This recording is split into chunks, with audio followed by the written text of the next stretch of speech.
Hello everyone, welcome back to my YouTube channel English by Anpurna. Our today's topic is from UP TET, मतलब ये हमारा UP TET से related class है।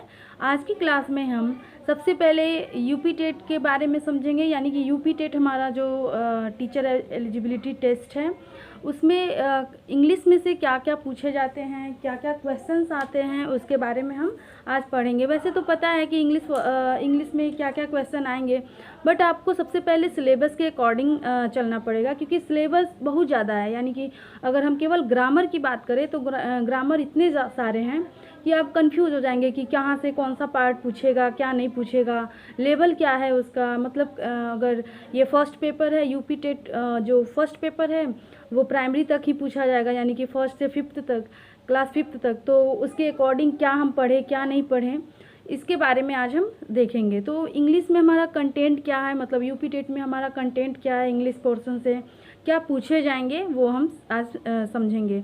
सबसे पहले आपको ये जानना है कि टोटल 30 क्वेश्चन पूछे जाएंगे, यानी कि इंग्लिश में टोटल 30 प्रश्न यूपी टेट में पूछे जाएंगे।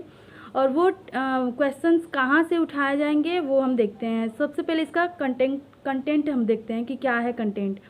इंग्लिश का कंटेंट है अनसीन पैसेज, यानी कि सबसे पहले अनसीन पैसेज से क्वेश्चंस आएंगे। जैसे कि अनसीन पैसेज आप उसे कह सकते हैं, जैसे आप हिंदी में बोलते हैं ना कि अपठित गद्यांश, तो वही है अनसीन पैसेज। मतलब ये बिना पढ़ा हुआ पैसेज आएगा, जिससे आपको उसी से रिलेटेड क्वेश्चन पूछे जाएंगे, जिसे आपको आंसर देना है, वो भी इस पैसेज से। मतलब जो पैसेज दिए जाएंगे उससे रिलेटेड आपसे क्वेश्चन भी पूछे जाएंगे। नेक्स्ट है द सेंटेंस, मतलब सेंटेंस वाले पोर्शन से क्वेश्चन उठेंगे। उसमें कौन कौन सा पोर्शन होगा, तो उसके मतलब एक सेंटेंस में कितने टाइप्स होते हैं, तो 2 टाइप्स होते हैं, सब्जेक्ट एंड प्रेडिकेट, तो उससे रिलेटेड कुछ क्वेश्चन आएंगे। नेक्स्ट है काइंड्स ऑफ सेंटेंस। यहाँ पे लोग कंफ्यूज हो जाते हैं कि अभी तो पता चला है कि सब्जेक्ट एंड प्रेडिकेट होते हैं, बट ये काइंड्स ऑफ सेंटेंस क्या है। तो अभी देखिए, ये आपको आगे चल के एक एक के बारे में डिटेल में पढ़ाया जाएगा, तो आप कन्फ्यूजन ना रखें, केवल अभी कंटेंट समझिए क्या है यूपी टेट का कंटेंट। वो अगर समझ जाएंगे तो आपको पढ़ने में ज़्यादा दिक्कत नहीं होगी, और ज़्यादा बहुत सारा जो आप कंफ्यूज हैं कि ये पढ़ें कि वो पढ़ें, उसके लिए आपको ज़्यादा दिक्कत नहीं सहनी पड़ेगी। नेक्स्ट है हमारा पार्ट्स ऑफ स्पीच, यानी कि आपको पता है कि टोटल कितने पार्ट्स ऑफ स्पीच होते हैं, उनसे कुछ रिलेटेड क्वेश्चन पूछे जाएंगे। नेक्स्ट देखते हैं और भी क्या क्या पूछा जाएगा। नेक्स्ट है काइंड्स ऑफ नाउन, यानी कि नाउन के टाइप्स पूछे जाएंगे, प्रोनाउन पूछा जाएगा, एडवर्ब, एडजेक्टिव, मतलब इनसे रिलेटेड कुछ क्वेश्चन या फिर सेंटेंसेस पूछे जाएंगे। नेक्स्ट है वर्ब, प्रेपोजिशन, कंजक्शन, टेंस में क्या पूछा जाएगा, तो प्रेजेंट, पास्ट, फ्यूचर। मतलब अब इसके कौन से पार्ट को पूछा जाएगा, इसके लिए आपको पूरे अच्छी तरीके से टेंसेस की तैयारी करनी पड़ेगी, जो कि प्रेजेंट टेंस हो, पास्ट टेंस हो या फ्यूचर टेंस हो। ये तीनों टेंस को अच्छे तरीके से समझना पड़ेगा। नेक्स्ट है आर्टिकल से भी कुछ क्वेश्चन उठेंगे। नेक्स्ट है पंक्चुएशन से भी कुछ क्वेश्चन उठ सकते हैं। नेक्स्ट है वर्ड फॉर्मेशन। अब ये सब आपको नेक्स्ट एक एक क्लास में बताई जाएगी। नेक्स्ट है एक्टिव एंड पैसिव वॉइस, मतलब एक्टिव वॉइस और पैसिव वॉइस पूछा जाएगा। नेक्स्ट है सिंगुलर एंड प्लूरल। ये आपको देखने में लग रहा है कि बहुत ज़्यादा इजी है, ये तो और नॉर्मली सब जानते हैं, बट आप ही सोचिए जब आप टीचर बनने जा रहे हो, तो टीचर बनने के लिए ऐसा तो है नहीं कि आपको द कहाँ लगेगा या फिर ए एन कहाँ लगेगा, ऐसे नॉर्मली पूछा जाएगा, नहीं। आप इतना समझिए कि अगर आप टीचर बनने जा रहे हैं तो आपकी योग्यता के अकॉर्डिंग आपसे क्वेश्चन पूछी जाएगी, ना कि आपको डेफिनेशन पूछा जाएगा। ऐसा नहीं है कि आपको केवल कह दिया जाए कि पंक्चुएशन का डेफिनेशन लिखिए, ऐसा नहीं है। आपको कुछ एग्जाम्पल्स दिए जाएंगे, उसमें कुछ एरर्स दिए जाएंगे, जिसे आपको चूज़ करना पड़ेगा। तो ये आप कैसे समझेंगे कि हाँ ये हो गया कि मैं कैसे चूज़, मतलब आप कैसे चूज़ करेंगे कि क्या है इसमें, क्या है पंक्चुएशन, क्या नहीं है, कब किस पंक्चुएशन का यूज़ होता है, इन सब के बारे में आज ये हम इसके लिए अलग से क्लास चलेगा, तो इन सब के बारे में डिटेल में पढ़ना पड़ेगा। तो आपका बहुत ज़्यादा सिलेबस नहीं है, एकदम कम ही सिलेबस है, जो कि बहुत जल्दी तैयार हो जाएंगे अगर आप कंसंट्रेट हैं, अगर आपको लग रहा है कि हाँ यूपी टेट इस बार निकालना ही है, तो पूरी तरह से ये इंग्लिश की जो तैयारी है वो इस चैनल पे आपको मिलेगी। और अगर अभी तक आपने हमारा चैनल सब्सक्राइब नहीं किया है तो प्लीज़ सब्सक्राइब ज़रूर करें। एंड अगर जो भी आपको ये लगता है कि इसके ऊपर वीडियो बननी चाहिए तो आप हमें कमेंट बॉक्स में सुझाव दे सकते हैं।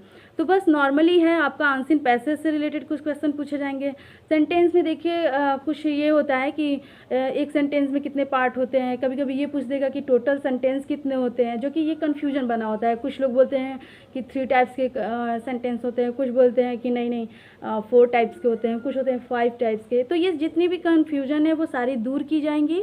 तो अभी आप केवल और इसके कंटेंट को समझिए, यानी कि यूपी टेट 2021 में टोटल इंग्लिश से 30 क्वेश्चन आने वाले हैं, जिनमें से ये क्वेश्चन यहाँ से क्वेश्चन बन सकते हैं। तो उसमें आपको बताया गया पार्ट्स ऑफ स्पीच, यही अपने आप में पार्ट्स ऑफ स्पीच इतना बड़ा है कि आपको पढ़ने में कम से कम 8 पार्ट्स ऑफ स्पीच है, तो 8 दिन तो लगेगा ही लगेगा। नेक्स्ट है इससे रिलेटेड कुछ क्वेश्चन किए जाएंगे ताकि ये पता चले कि हाँ क्या कैसे क्वेश्चन बन रहा है, नहीं तो आपको ये कन्फ्यूजन बनी रहेगी कि हमने चैप्टर तो सारा पढ़ लिया बट क्वेश्चन पता ही नहीं कैसे क्वेश्चन बनेगा।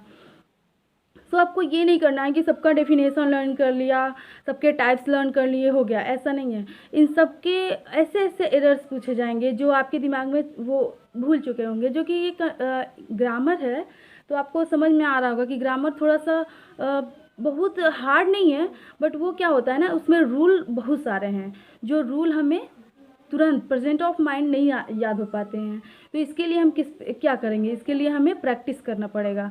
तो इन सब के बारे में हम पहले डिटेल में पढ़ेंगे, एक एक दिन का हमारा क्लास होगा, डिटेल में पढ़ेंगे और तब इससे कुछ रिलेटेड क्वेश्चंस की जाएंगी ताकि आगे चल के दिक्कत ना हो। सो आई होप आपको ये समझ में आ गया होगा कि हमारा कंटेंट क्या है, यूपी टेट में इंग्लिश में कहाँ से पूछे जाएंगे, मतलब इंग्लिश में क्या क्या पढ़ना है हमें, ये आपको पता चल गया होगा। अगर किसी भी तरह की कन्फ्यूजन हो तो आप हमसे पूछ सकते हैं, आपकी कन्फ्यूजन दूर करने की कोशिश की जाएगी। सो इसके बारे में हम इसके बाद नेक्स्ट क्लास में पढ़ाया जाएगा। और नेक्स्ट हमारा जो क्लास होगा वो होगा जो फर्स्ट है अनसीन पैसेज का, या फिर अनसीन पैसेज इसको हम लास्ट में कर देंगे। और जो इस मतलब कंटेंट में जो सबसे फर्स्ट चैप्टर उसे पहले दिन पढ़ा जाएगा। नेक्स्ट ऐसे ही अकॉर्डिंग करते करते धीरे धीरे हर क्वेश्चन को पढ़ा जाएगा। तब तक समझें, और इसके बाद नेक्स्ट क्लास में नेक्स्ट टॉपिक को लेके आ जाएगा। तब तक के लिए गुड बाय।